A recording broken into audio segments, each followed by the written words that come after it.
पुणी मिल सुभद्रा योजना टंका एने आसूसी एक बड़ सूचना जहां आम भिडियो जाना जदि आपण भी जड़े सुभद्रा योजनार हिताधिकारी थे आपण खुशी खबर केवे मिल क्यों मानक मिल एने आसला एक नुआ सूचना आसतु जाना ता पूर्व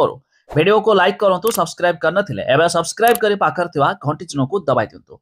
आपड़ जानते सुभद्रा योजना अधीन एपर्यंत थर्ड इन्स्टॉलमेंट सरकार पैठ कर सारी आसवाक रही फोर्थ इन्स्टॉलमेंट एमध्य जदि आपण भी टंका पाई ना तेज आपण भी टंका पाइबापी योग्य तेज सुभद्रा स्कीम अधीन वर्ष को 2टी किस्ती 5,000 कर 10,000 टंका सरकार बंटन कर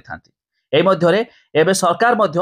आवेदन जारी रखिंट अर्थात जो हिताधिकारी को 21 वर्ष रु 60 वर्ष बयस हो तो से चाहिए नुआ आवेदन करेंगे अर्थात 2025 एप्रिल 1 पर्यंत जो मानकर बयस 21 वर्ष हो जाए स्कीम अधीन आवेदन करेंगे। ता छड़ा सरकार यह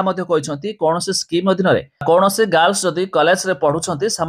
18,000 टंका अधिक कौन स्कॉलरशिप पाँच से आवेदन करेंगे ना तो बाकी रही हिताधिकारी स्कीम अधीन आवेदन करेंगे जहाँकि खूब शीघ्र मिलवाक जाऊँगी आउ एक किस्तीर 5,000 टंका। तेज यह पूर्व सरकार यह भी घोषणा कर जो हिताधिकारी कौन कारणवश टंका पाई पारना गोटे किस्ती पाई आउ 2टी पाई ना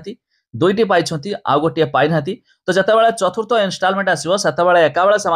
10,000 15,000 5,000 एमती हिसाब से टंका मिल अर्थात पूर्वर अटकी रही टंका आपण पाइपर हेले सबुठारु बड़ कथा जेत थर सरकार टंका देउछंती किछि हिताधिकारी खाता रे टंका जमा हो पारु नाही कहीं से डीबीटी एनुअल बैंक अकाउंट नाही एमिति कि आधार कार्ड सहित कौन बैंक अकाउंट लिंक नाही तेज सरकार जो टंका पठाई था आधार कार्ड थ्रू रे टंका पठाई था तेज जो हिताधिकारी आधार कार्ड सहित कौन बैंक अकाउंट लिंक नाही तो सामाने सठिक कराइना सरकार निर्देश देइछंती। एहा छड़ा यह भी जानतु अनेक हिताधिकारी आधार कार्ड पाई